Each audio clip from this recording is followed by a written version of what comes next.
آقا علیہ السلام نے فرمایا تمہارے متعلق اللہ رب العزت جو حکم ارشاد فرمائے گا وہ میں تم تک پہنچا دوں گا۔ آپ اٹھ کر چلے گئے۔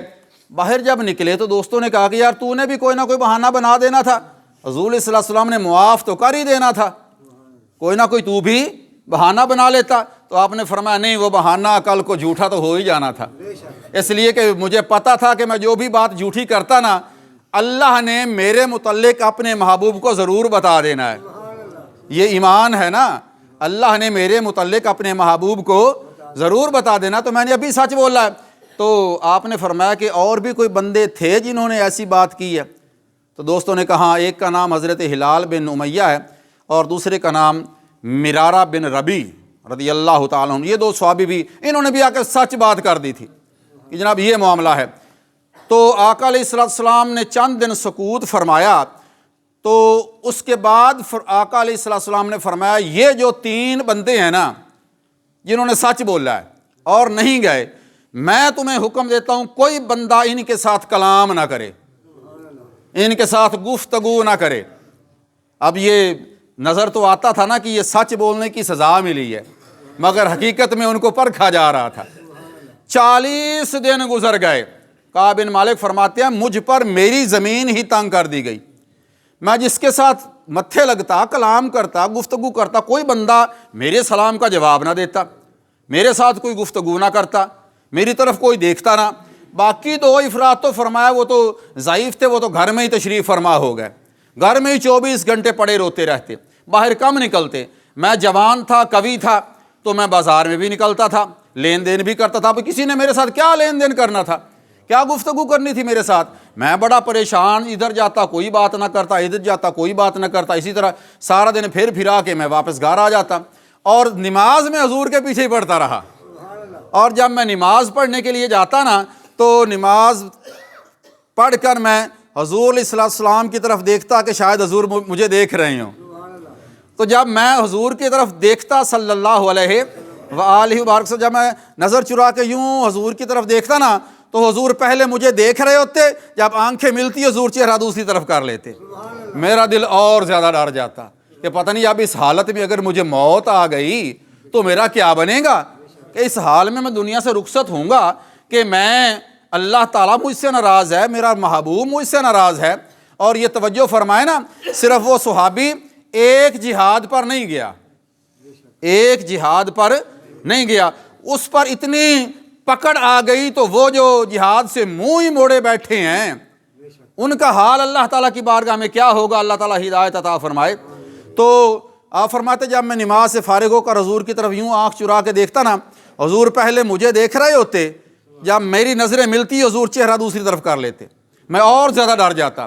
ایک دن فرماتے میں بازار میں سے جا رہا تھا، غسان کے علاقے کا بادشاہ تھا، اس کا ایک ایلچی بازار میں ندا لگا رہا تھا کعب بن مالک سے ملنا ہے، کعب بن مالک سے ملنا ہے۔ اب کوئی اس کو میرا بتا ہی نہیں رہا تھا، میں بازار میں سے اتفاقاً گزرا تو ایک بندے نے اشارہ کیا کہ وہ آ رہا ہے، بتایا اس نے بھی نہیں، بس اشارہ کر دیا کہ وہ آ رہا ہے۔ وہ دوڑا دوڑا میرے پاس آیا، اس نے کہا جی جناب یہ میرے بادشاہ کا پیغام ہے آپ کے لیے۔ اس نے کہا ٹھیک ہے جی دکھاؤ۔ وہ بادشاہ کا پیغام میں نے کھولا تو اس کے اوپر لکھا تھا کہ جناب مجھے پتہ ہے کہ آپ جیسے ذہین اور قوی اور جوان کا یہ حال ہو گیا ہے کہ شہر مدینہ میں آپ کے ساتھ کوئی کلام نہیں کرتا، اللہ تعالیٰ نے آپ کے ساتھ جناب یہ لوگوں کا جو کلام ہے وہ منقطع کر کے آپ کو ذلیل و رسوا کر رکھا ہے، تو آپ اس طرح کریں آپ ہمارے پاس آ جائیں، ہم آپ کو وزیر بنا لیں گے، مشیر بنا لیں گے، آپ ہمارے دین میں داخل ہو جائیں، اس معاملے کو چھوڑے جس میں ذلت اور رسوائی ہے۔ آپ فرماتے ہیں کہ جب یہ میں نے صورتحال دیکھی نا، خط پڑا تو میری آنکھوں سے آنسو جاری ہو گئے، اور سوچا کہ کعب بن مالک اب یہ تیری حالت یہ ہو چکی ہے کہ غیر تجھ سے یہ توقع لگائے بیٹھے ہیں کہ تیری اس ذلت رسوائی کی وجہ سے تجھ کو اپنے طرف پاس بلا لیں گے۔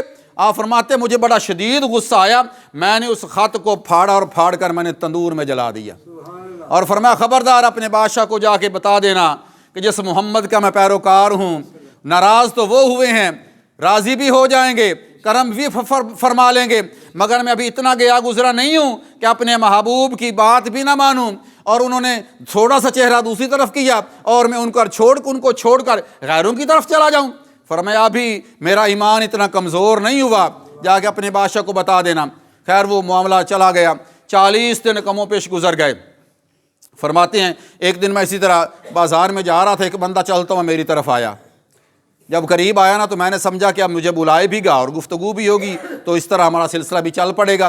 جب وہ بندہ میرے قریب آیا نا، اس نے قریب کھڑے ہو کر مجھے کہا کہ آقا علیہ الصلوۃ والسلام نے فرمایا ہے کہ اپنی بیویوں سے علیحدہ ہو جاؤ۔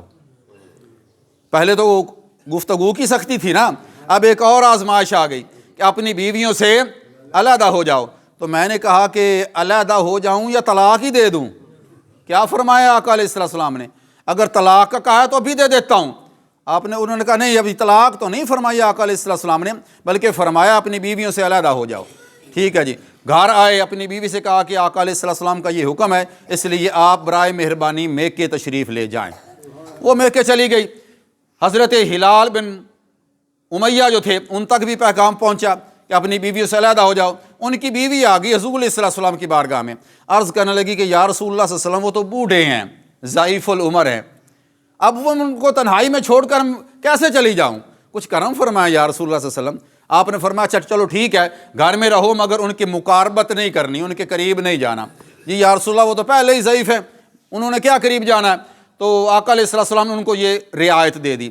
وقت گزرتا رہا، 10 دن مزید گزر گئے، 50 دن کا دورانیہ جب مکمل ہو گیا، آپ فرماتے ہیں کہ میں ایک دن اسی طرح صبح کی نماز پڑھنے کے بعد میں اپنے مکان کی چھت پر بیٹھا ہوا تھا، اچانک مجھے مسجد نبوی شریف کی طرف سے بلند آواز سے آواز سنائی دی، اے کعب بن مالک تجھے بشارت ہو، تجھے مبارک ہو، تجھے بشارت ہو۔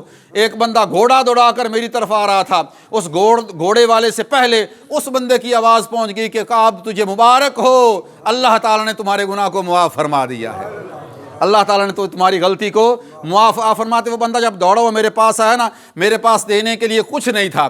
جب بندہ کوئی اچھی بات لے کے آتا ہے، کوئی مبارک لے کے آتا ہے نا، کوئی اچھا پیغام لے کے آتا ہے تو پھر سننے والا اس کو تحفہ بھی دیتا ہے۔ آپ فرماتے میرے پاس اور کچھ نہیں تھا اس وقت، میں نے فوری طور پر اپنی قمیض کو اتارا اور اتار کے تحفہ اس کو دے دیا کہ چلو ٹھیک ہے تم نے ایک اچھی خبر سنا دی ہے۔ آپ فرماتے ہیں فوراً میں دوڑا ہوا آقا علیہ السلام کی بارگاہ میں حاضر ہو گیا۔ لبیک یا رسول اللہ صلی اللہ علیہ وآلہ وسلم۔ آپ فرماتے ہیں لوگ بھی اکٹھے ہو گئے، بڑا جم غفیر لگ گیا، اور لوگ مجھے اس انداز میں مبارک دینے لگ گئے جیسے کوئی انہونی ہو چکی ہو، اور اس سے بڑی انہونی کیا ہوگی کہ بندے کی خطا معاف ہو جائے، بندے کو گارنٹی مل جائے، بندے کو سرٹیفکیٹ مل جائے کہ اللہ تعالیٰ نے تیری توبہ قبول کر لی ہے، اللہ تعالیٰ نے تیرا رونا قبول کر لیا ہے، تیرا استغفار کرنا قبول کر لیا ہے، محمد مصطفیٰ نے تیرے حق میں شفاعت کی ہے، اللہ رب العزت نے قبولیت عطا فرما دی ہے۔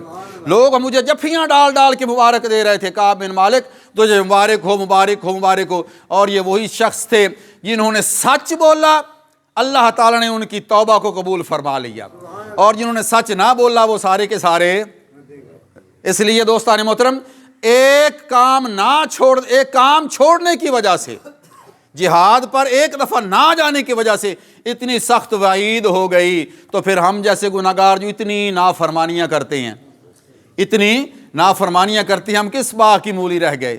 اس لیے کوشش کیا کریں، کثرت کے ساتھ اللہ تعالیٰ کی بارگاہ میں استغفار کیا کریں، اپنے گناہوں پر نادم ہوا کریں، اپنی نافرمانیوں پر پشیمان ہوا کریں، اللہ تعالیٰ کی بارگاہ میں استغفار کیا کریں اور دعا مانگتے رہا کریں۔ یقیناً اللہ تعالیٰ کی ذات معاف فرمانے والی ہے۔ اللہ تعالیٰ ہمیں عمل کرنے کی توفیق عطا فرمائے۔